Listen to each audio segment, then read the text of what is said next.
War. War never changes, but game design does. Fallout has a long and revered history as one of the most open, expansive, and influential computer role-playing game series ever made.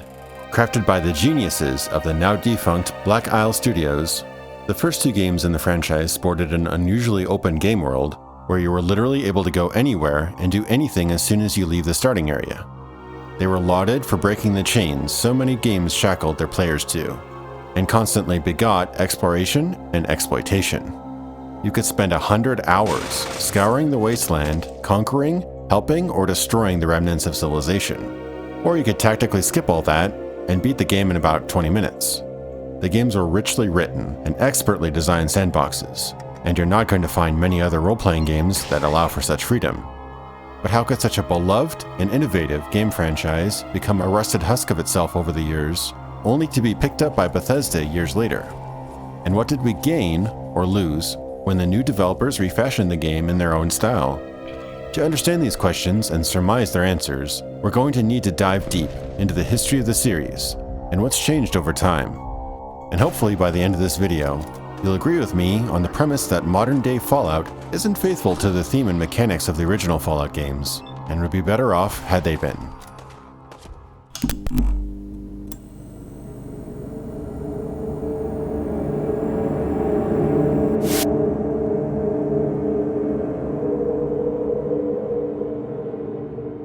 In the late 1980s, computer RPGs were blowing up.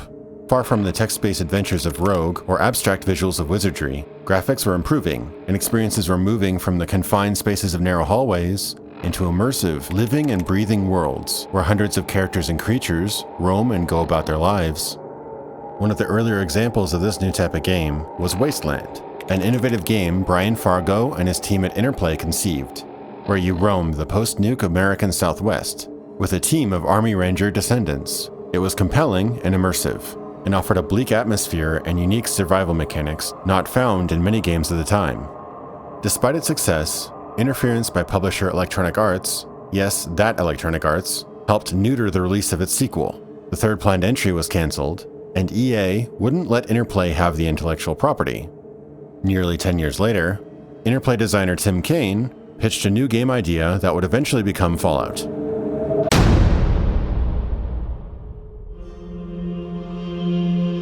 It was originally going to license the generic Universal Role-Playing System, also known as GURPS, for the game, which helped inform its deep RPG roots. After much deliberation over the game's intended setting, one idea included time travel and dinosaurs, and with the input of artist Leonard Boyarsky, the post-apocalypse was decided upon, and the game was pitched as a spiritual successor to Wasteland. The Fallout team were media sponges, and regularly pulled inspiration from books, movies, and shows during development. Inspirations include the Road Warrior's bleak wasteland apocalypse, strewn with broken people and rusted wreckage, the brutal morality and the cloistered madness of an underground vault of A Boy and His Dog, the iconic retro-future robotics of Forbidden Planet, the nuclear and crisis imagery of The Day After, the last normal human versus a harsh new world themes of the book I Am Legend, the chilling black and white stills timed to a voiceover of La Jetée, and the over-the-top laser guns and one-piece suits of Flash Gordon. These influences mixed like a fine cocktail and resulted in a fantastic, unique setting. And to top it all off, a heavy dose of carefully crafted dark humor was added. It was Fallout to a T.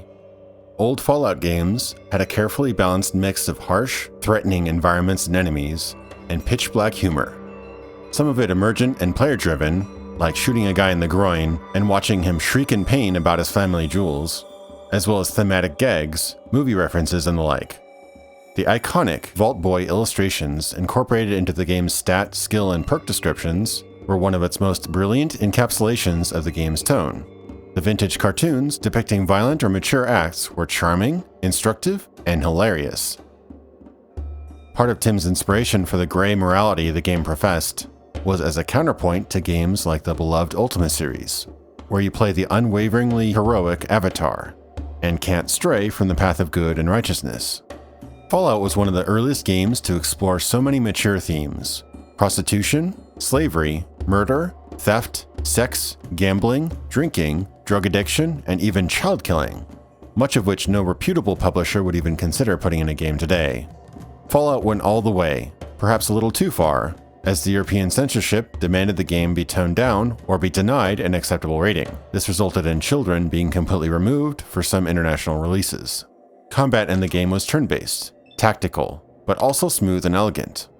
It takes just a few minutes to really get the system and its quirks, but proves to be fun and engaging many hours on. You could use each weapon in multiple ways: punching and kicking, thrusting and throwing spears, hip-firing, or making an aimed shot with the Vault Tech-Assisted Targeting System, or VATS. Each type of attack had different damage capability, range, accuracy, and action point AP expenditure. Each movement step cost 1 AP. Opening up your inventory to use items or equip another item cost a couple AP. And so you would tactically plan your movement, reloading, and attacks to maximize each round. Glazed with realistically modeled character sprites and marinated in ultraviolence.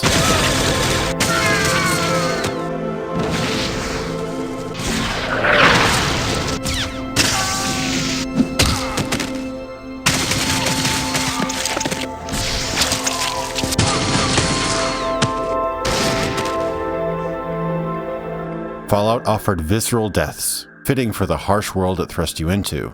Shots from a Gauss rifle can bust open a torso, exposing a ribcage, and a minigun will churn its victims into tiny giblets.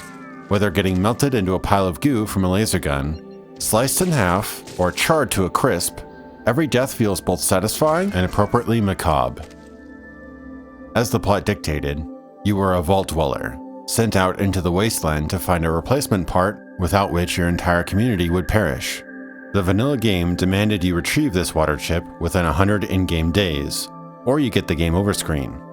This was a sticking point for me and many others, as it made an already punishing game even more stressful. Later on, even Tim Kane's team came to this conclusion, and released a patch to greatly expand the limit, so players were able to explore and discover more of the world without fear of getting into a place where the playthrough is incompletable.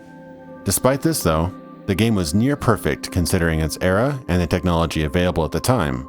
It was a true open world, which lets you do good, evil, or ambiguous actions with consequences but without artificial limitations. Its perk system inspired many future games, including one of Dungeons & Dragons' later features, and expertly crafted quests, which always had multiple methods of approach, like fighting through it, talking your way out, or sneaking around an obstacle, which rewarded ingenuity and granted the player a sense of freedom that no other game does today.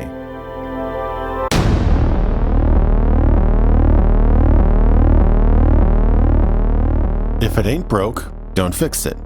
Such was the philosophy for Fallout's anticipated sequel. Being iterative to a fault and not breaking much ground in many ways, it maintained a steady hand and restraint, and with the added experience and bug fixes to the original's engine, arguably a better experience than the original. In 1998's Fallout 2, you play a descendant of the original game's protagonist, living in a village founded by them generations ago. The sequel has a lot more tribal and primitive cultures in the setting, reflecting the changes and rolling backwards society would go through if all their electric conveniences and governments were vanquished overnight. There is something truly horrifying when you're traversing the more dangerous parts of the Wasteland and you realize you have a lethal amount of radiation and not enough meds or resources to cure you. Fallout effectively communicated the horrible reality that is radiation poisoning, where you're essentially a walking corpse waiting for your timer to run out. Something old-school Fallout fans will relate. The talking heads of important non-player characters returned from the original game, and again had so much personality, art, and thought put into them. These were time-consuming and expensive to develop in the 90s, starting with hand-sculpted models, which were scanned, rigged, and animated to voice dialogue and expressions in the game. Obviously showing its age now, the unusual look of their faces, along with the uncanny valley animation, still somehow works today. They were some of the weirdest, malformed, and interesting game characters to date. Perfect denizens of the broken world of Fallout. As you may know, the children of the cathedral have been gaining influence in this town, and frankly, I won't stand for it. The first two games' success led to Interplay ordering another game in the franchise, and the long, arduous road toward a sequel began. First, a spin-off called Fallout Tactics came out in 2001, to a lukewarm reception. removing most exploration, role-playing, and NPC interaction, and instead dropping you into enclosed XCOM-style missions with minimal base management. Tactics was a combat-centric sidestep from the series' roots. Then in 2004, a console-only game called Fallout Brotherhood of Steel was released for the PS2 and Xbox, now scrapping the tactical combat too, for a simple twin-stick shooter with a rock-heavy soundtrack. This was during a trend where PC RPGs were on a decline, and console spin-offs of games like EverQuest and Baldur's Gate were developed using popular brand recognition to attract sales. A true sequel was on the way, but delays and major changes to the game's engine, formula, and development staff took its toll in production. This project was now referred to as Van Buren, and though it took heavy strokes from the first two games, it made sweeping changes to the combat and presentation.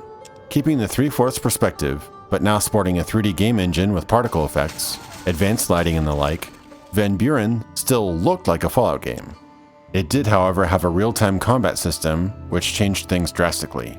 No longer based around turns and action points like the original games, Van Buren seemed to play more like BioWare's Baldur's Gate series, with fast-paced combat broken up by occasional pauses for specific actions.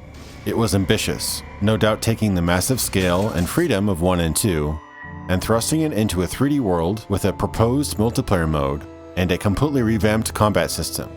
Van Buren was sadly shelved after Interplay laid off its PC development team. With both Fallout 3 and Baldur's Gate 3 cancelled, and key staff like Brian Fargo and Tim Cain having left, a year later they struck a deal with Bethesda, of the Elder Scrolls fame, to develop a completely new build of Fallout 3.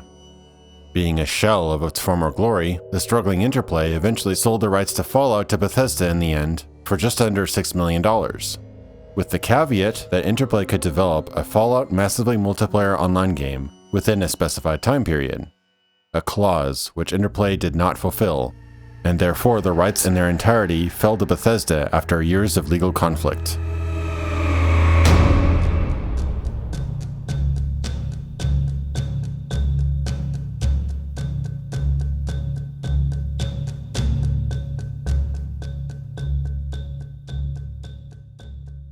Seeing the post-apocalypse for the first time in full 3D, with the verticality of multi-story buildings, hills, and cliffs, is pretty amazing.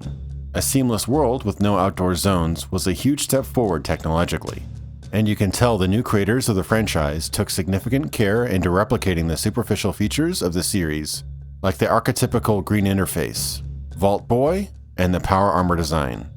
Bethesda Game Studios had been in development of their version of Fallout 3 since 2004. 2 years before their next entry to their flagship Elder Scrolls series, Oblivion, launched.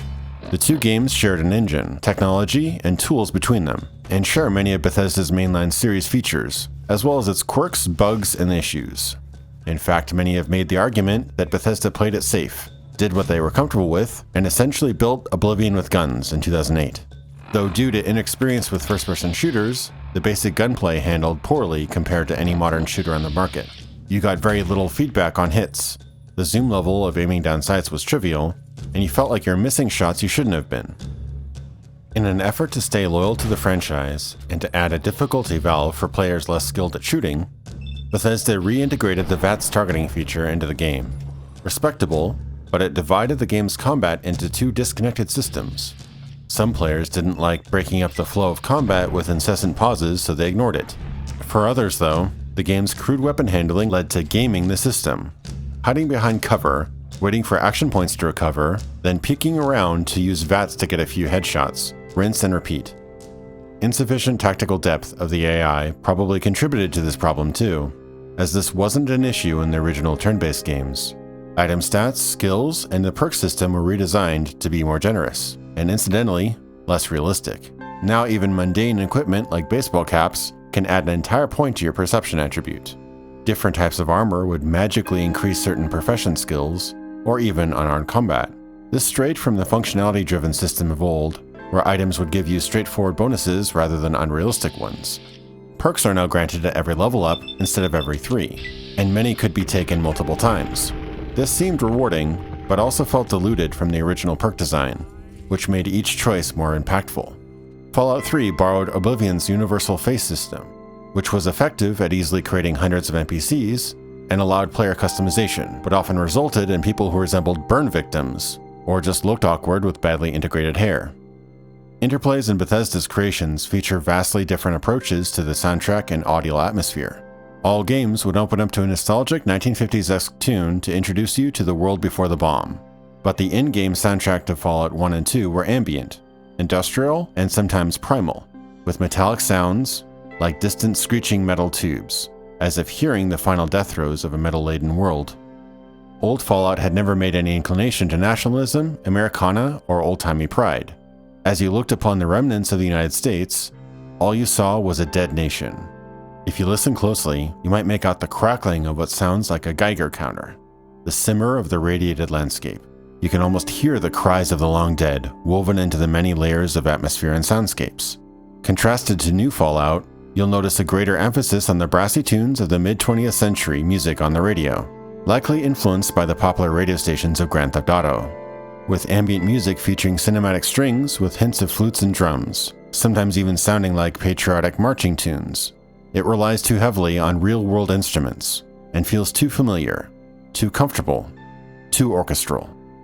Then there's use of oldies music in the Fallout games. Old Fallout only played 1950s-style songs during a pre-war video or during the intro. Afterward, it wouldn't be referenced again. Humming to Bob Crosby while firing nukes at super mutants in new Fallout was pretty funny the first time you did it, but it dilutes the game's atmosphere, making it charming and quaint, like a GTA Mad Max edition of sorts. I'm as corny as Kansas in August. I'm as normal as blueberry pie. No more a smart little girl with no heart. I have found me a wonderful guy.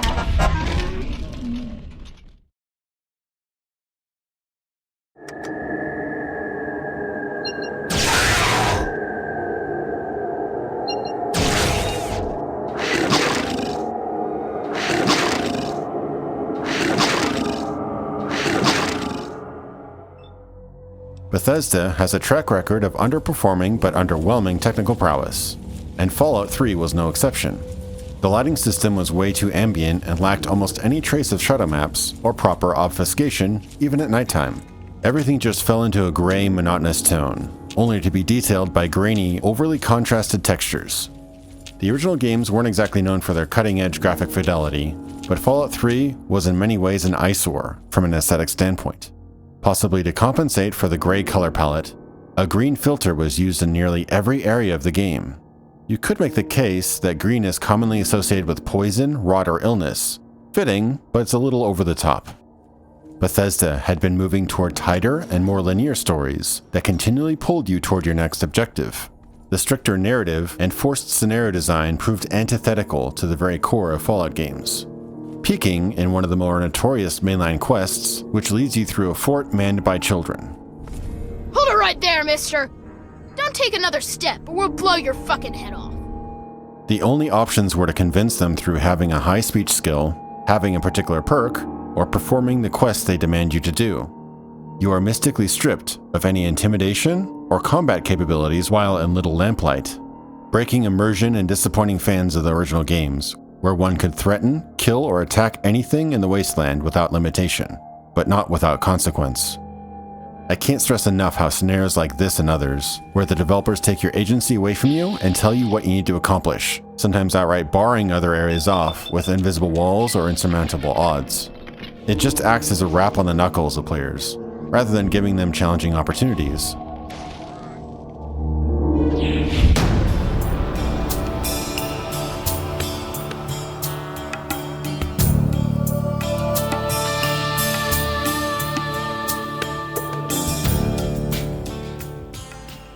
2010's Fallout New Vegas is widely considered a throwback to the old Fallout game design philosophy, and with good reason.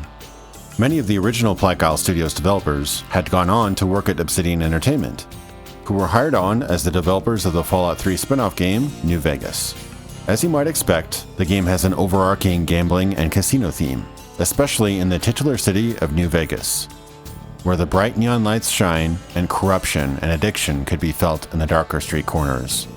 Black Isle veterans like Josh Sawyer, who worked on the Icewind Dale series, and Chris Avallone, one of the directors of Fallout 2, were more familiar with the old-school RPG design pillars, so pervasive in the original Fallout games. Unlike the design team of Fallout 3, which was composed of later Elder Scrolls and first-person action game designers. In this unusual twist of events, where original designers had to follow up a reboot of the franchise they worked on, New Vegas is a curious beast. Utilizing the game engine and toolset of Fallout 3, for better or worse, the game borrowed significant world building and characters from the cancelled Van Buren project, of which Avalon wrote much of years prior. In a second chance to revive the Fallout 3 that never was, New Vegas was a lot riskier and innovative than its Bethesda-developed predecessor. Introducing a more open world, unshackled from the overbearing scenario and mission design of Fallout 3, and the reintroduction of tag skills and the reputation system from Fallout 1 and 2 were welcome ones. No longer tied to the omnipresent karma system where everyone magically knows your moral character before meeting you, you could now earn brownie points or notoriety with individual factions like towns, gangs, or organizations, adding a deeper weight of responsibility to your actions, as well as blurring the line between good and evil. Some skills were overhauled in New Vegas, including speech. No longer did it roll the dice with your stats and skills as a bonus and compare it to the difficulty of the task. Speech became a binary skill gate. If your speech skill exceeded a predetermined number, you succeed, else you fail. While I can see why this change was made, to deter the quick save, quick load, repeat type players, it's a controversial change that many, including myself, weren't completely on board with, as it removes guesswork, unpredictability, and immersion, knowing that you simply need X of a given number to succeed, no matter what. One of the greatest offerings of New Vegas was Hardcore Mode, a simulationist difficulty mode which makes hunger, thirst, and sleep real factors that you have to worry about and regularly maintain. Recovery items would work slowly rather than instantly. Radiation was a bigger threat, as you would rid of it slower, and you would get much more of an intake from dirty water, as well as the risk of permanent companion death rather than simply getting knocked out. Hardcore Mode was a legitimate step forward for those wanting a gritty post-apocalypse simulator. Unfortunately, a combination of Bethesda's infamously buggy engine, toolkit, and a team less experienced with them, New Vegas had many technical issues, as well as a frankly glum aesthetic. Replacing Fallout 3's constant green color filter with a brown one, the game apparently aims to steal the brownest game ever crown from the likes of Red Faction, Guerrilla, and Resistance 3, perhaps as a rebuttal to the endless green-tinted grays of Fallout 3. The notorious bugs and quest issues that surround pretty much any game Bethesda is associated with still plague this game too. Sometimes non-player characters will do odd or random things, get caught between quest triggers, or badmouth another character as if they aren't in the room while they are actually 2 feet from them. Funny for sure. Immersion breaking? Absolutely. Another bugbear I have with the game is its heavy sense of Wild West in every aspect, which, though a unique twist to the franchise, gives each area and encounter a milder and almost nostalgic Western tone, rather than the harsh reality that is Fallout. It definitely adds some color to many places, but the continual barrage of southern accents, cowboy hats, and six-shooters got under my skin after a while. Yes, Vegas is in the American Southwest, but I didn't need that fact pushed down my throat at every opportunity. Even if the game had a weak introduction, and the mainline quest wasn't particularly compelling either, all in all, despite some rough edges and arguably weak narrative and setting details, mechanically speaking, New Vegas is the marriage between Bethesda's 3D reboot and its old-school roots. Role-playing and player agency was re-emphasized through more intricate scenario and quest design. Your actions were felt much more strongly throughout the Wasteland due to the reputation system, and the game world threw the doors wide open to you, a grand first step toward the glory days of the original games.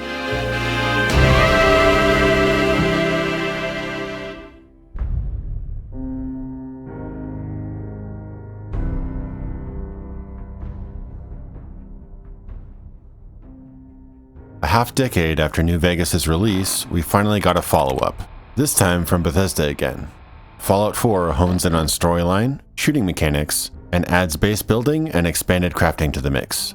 Bethesda attempts another personal story, but instead of the following in your father's footsteps plot of Fallout 3, this game puts you in the shoes of a pre-war civilian who was ushered into a vault right before the bombs hit. You'll lose your house, spouse, and the world as you know it within the first few minutes of the game, and the narrative pushes you on to find your stolen baby as the main quest. But The Last of Us, this is not. The plot setup is so sudden and forced, you don't build a connection to or care about any of it, and you'll easily get distracted by everything else in the game world, and lose sight of what is supposed to be your character's only connection to their past self and identity. Though an interesting angle to take, and I applaud its creativity during the character creation sequence, this intro is ultimately weak in my book because A, it fails to emotionally invest you in the story, and paints your adventure into a corner, and B, the nuclear war is over in an instant through cinematic time-lapsing, trivializing the catalyst for the entire series setting. Tinkering with guns, armor, and building settlements are easily the biggest innovations it brought to the table. This was clearly influenced by the popular trend of survival, exploration, and crafting games like the multi-billion-dollar franchise Minecraft. And honestly, it's probably the most fun to be had in the game, but it can lead to lollygagging around for in-game months, rather than what should be the pertinent mission or danger at hand. All games have this problem of the player's actions being inconsistent with the situation the game presents, and it has been coined ludonarrative dissonance by analysts in the past. But whereas Fallout 1's imposing time limit was off-putting to casual players, Fallout 4's complete indifference to sidesteps off of your main mission is laughable at times. Though commendable work went into revamping Fallout 4's out-of-VATS combat in this game, with slicker shooting mechanics developed with the help of former Bungie staff, character progression was stripped down even further, revealing a system streamlined like their previous game, Skyrim. It was busier to look at and basically built your character around perks entirely, further simplifying the game into a first-person shooter with RPG elements, rather than the other way around. A perfect example of this simplistic design philosophy Bethesda is enamored with can be found in the revamped radiation system. Compared to the creeping threat of rads in the earlier games, where you only get text hints of the radioactive nature of each area, radiation poisoning was an insidious and creeping death, just as it is in real life, sometimes living with few symptoms for days without realizing you had a lethal dose. As well as the big number pop-ups every couple of seconds in radiated areas, as introduced in the last two games, Fallout 4 removes radiation as a meter entirely, instead making rad poisoning simply a minus to your maximum hit points. This not only strips any semblance of realism of rad poisoning, but is immediately applied and metered. A weak conviction to the setting plagued this game. Buildings stand strong with mostly intact paint. Museums are barely scathed. Food is intact and edible in nooks and crannies. Most NPCs' clothes are in good condition with little wear and tear. Barbecues aren't rusted out, and lawn furniture are mostly unscathed from lifetimes of oxidization. Guns and ammo in sewers and other nonsensical places, you get the idea. Compare Fallout 4's world with present-day Detroit, and honestly, it doesn't look all that bad. And we're expected to believe in this world 2 whole centuries after a rain of atom bombs? I don't think so.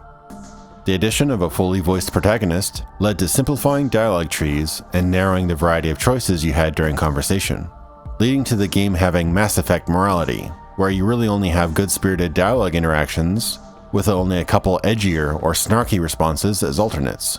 A stark contrast to the previous games which allowed controversial or heinous acts and dialogue options. Sir, these things you're saying, these terrible things, I believe you need a distraction. Yes, a distraction to calm this dire mood. This led to a tremendous backlash from hardcore enthusiasts interested in the role-playing aspects of the series. Bethesda also ignored many of the advancements of New Vegas, namely the reputation and faction systems. Instead, you were given fewer main factions, including the Minutemen, an on-the-nose reference to colonial American militia. The problem with this particular faction and the new settlement system led to the player building, customizing, and maintaining various settlements and their inhabitants, becoming sort of a post-apocalyptic superintendent who must babysit the colonies of the Wasteland. A far cry from the lone wanderer role you played in the original games.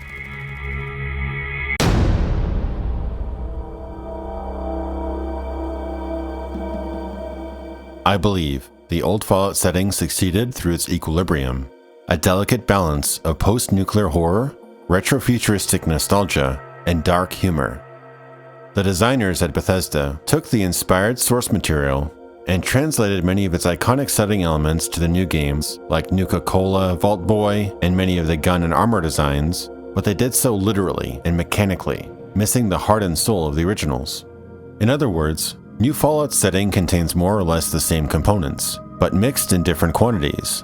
And if you'd ask a bartender about mixing drinks, they'd probably tell you that mixing the same ingredients in numerous ways will come out with wildly different results. The world of Fallout is broken, The nuclear apocalypse was a reset button for humanity, which has regressed back to its primal nature. Civilization has become savage, tribalistic, and brutal. The original team at Interplay and Blackout Studios understood that concept and let it pervade throughout the Fallout setting. Little of this was communicated through the Bethesda games. They were cleaner, orderly, and they were too busy trying to tell their own story to allow you the freedom to tell your own. Old Fallout showcased a world whose ethos was shattered by the nuclear bomb. New Fallout let you build a gun that fired nuclear bombs. Old Fallout's world was persistent and challenged and threatened you, but ultimately bent to your will with enough skill or effort. New Fallout's world revolved around you, welcomed, guided, and worked to bend you to its will, like you were just a passenger on a tour they had planned out for you. None of these entries are bad games, and there are aspects to love about each of them, but it's clear to me that the series has shifted gears, and in some ways for the worse. The future of Fallout looks more like a first-person shooter explorer, rather than a tactical survival RPG. We can hope someone picks up the mantle and leads us to the greatness that was Fallout in its prime once again. I'd rather not let the series wither away as a husk of its former glory, and instead give us another journey, one which explores the landscape and ethics of a post-nuclear world once again.